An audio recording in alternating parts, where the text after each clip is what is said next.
I remember the first time I watched this in 2020, and I was like, why is this opening so long? It doesn't make any sense. It doesn't need to be. And now on a rewatch, I'm still saying the same thing. It doesn't need to be this long.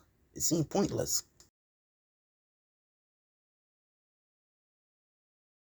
Hello everyone, welcome back to my channel. Terrence here, wishing you guys a happy new year. So as you can tell, today we're going to be talking about Wonder Woman 84, 1 year later. So we all know Wonder Woman was supposed to come out a couple of times in 2021, but due to the pandemic, it was pushed back, unfortunately. So it was released on HBO Max Christmas Day 2020. I enjoyed the first Wonder Woman. It came out 2017 by Patty Jackson. I'm gonna leave a link so you can definitely check it out. It's one of the videos I made in 2021, one of my earlier videos. So it's not good, but definitely check it out though. So this movie is actually came out before Zack Snyder's Justice League. So there's a different tone, and Wonder Woman seems a little different. She seems very different than how she was in the original Wonder Woman also. But I'm about to talk more about it, so let's dive in. But before we begin, I would love if you give me a subscribe. Maybe this is the kind of content you like. It's 2022. Let's start off new, okay?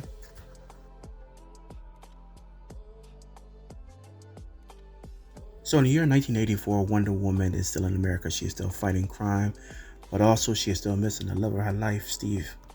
When she's not fighting crime, she is working at a museum. That's where she meets Barbara, who later becomes the Cheetah. Barbara, played by Kristen Wiig. She's clumsy, she's nerdy, she's like a typical 80s character. And Barbara wants to be just like Wonder Woman, just like Diana. Enter Maxwell Lord. Maxwell Lord is the slimy character. He's very similar to what Donald Trump was in the 80s. So Maxwell knows about the wishing rock. This rock grants wishes and gives powers, so that's how Barbara becomes a cheetah, and Maxwell becomes basically a living genie. Diane has also used the wishing rock, and that brings Steve back, but Steve isn't supposed to be here. So Diana and Steve are on a mission to get the wishing rock back from Maxwell.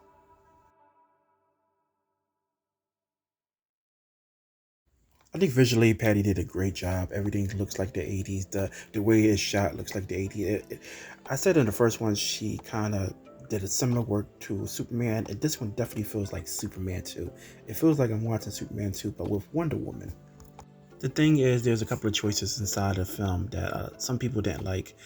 Me personally, I didn't have a problem with it. Listen, Wonder Woman, she loves Steve. So she was going to take Steve no matter how he came. How he came to her is how she was going to take him. He inside somebody else's body. Look, it makes sense that she did it. She was in love with him. She was in love with the man for 100 years. There was a lot of tropes inside of it, but a lot of those tropes fit from the 80s tropes. From the 80s type villains to people falling in love. It's a very simple movie. It does kind of drag at times.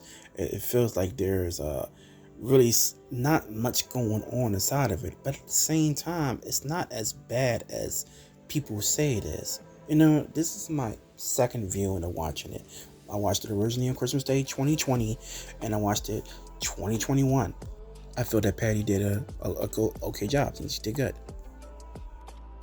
Yeah, fans that was attacking this movie because it wasn't like a Zack Snyder film. And the crazy thing about it, Zack Snyder is an executive producer on this film. Wonder Woman shouldn't feel like a Zack Snyder film. She should feel like Wonder Woman when she's in a Zack Snyder film or similar. I like the fact that this film is bright. I like the fact that it's colorful and energetic. Once we get to the chemistry part, I'll tell you more about how I feel about that. But overall, I think Patty just really did a great job with this. Well, a good job. I don't want to oversell it. She did a good job.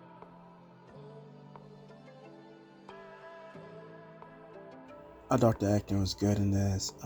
Everyone did a decent job.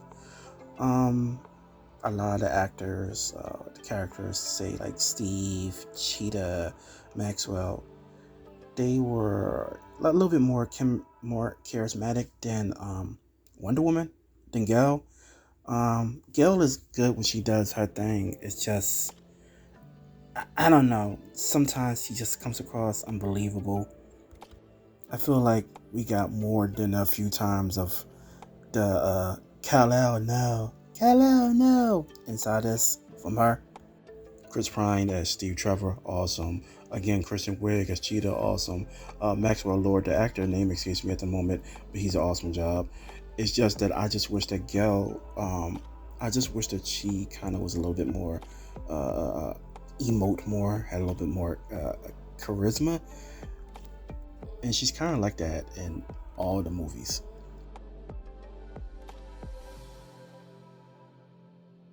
I feel this movie is good, but at the same time, I feel that it's just fine. You know, it's not as and I hate the fact that I'm saying this, but it's not as fun or as good as the first film. But at the same time, it does have some good qualities about it. It definitely has a good look to it. Um, some of the characters that interact with each other feels natural. I can't say that I was bored in it, but I can say there was things in it just like, why is this happening? There's a lot of scenes in this that's just like, this is stupid. This is corny. That is whack. That is dumb. And there's parts where like, people not gonna like this. They're gonna complain about it. And sure enough, Twitter was complaining. Superhero hype was complaining. It's crazy. But there is more good in this film than there is bad, though. Seriously. There are some things on it that I wish were different, that I would have done differently. But overall, it's okay. So again, this is my second viewing of the film. I watched it the first time, Christmas Day 2020, and again 2021, Christmas Day, and I still feel the same way like I did the first time around. I feel like this is a good film, but it's more closer to being okay and fair than good. You know what I mean? There are things I wish they did differently. But at the same time, there are things that I'm happy that they did do. I like the fact that they were inside 1984.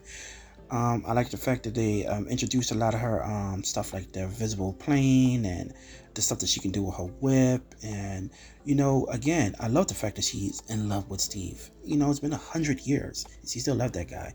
Can't believe y'all guys are complaining about that shit that she did with that other man. Handsome man, whatever his name is credited. I'm giving this film 3 stars. It's a good film. It's just not a great film. No matter anything, the sequel will be a way better.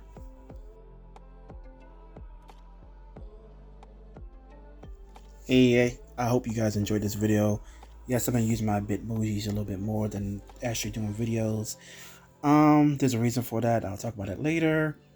But look for some more videos that's going to be coming out in the next few days. I really want to say thank you for those who are subscribed. If you're not subscribed, please subscribe. Give me that thumbs up and leave comments. I love when people comment so we can go back and forth and talk about these things. I'm a big old nerd when it comes to comic books and science fiction and horror and things of that nature. So, you know, definitely comment. And I want to wish you guys a happy New Year's. Bye. Also, consider following me on these other social media platforms: Facebook, Instagram, Twitter, hell, even Xbox. You know, I play some Xbox. Let's get that in. All right. Take care, guys. Bye.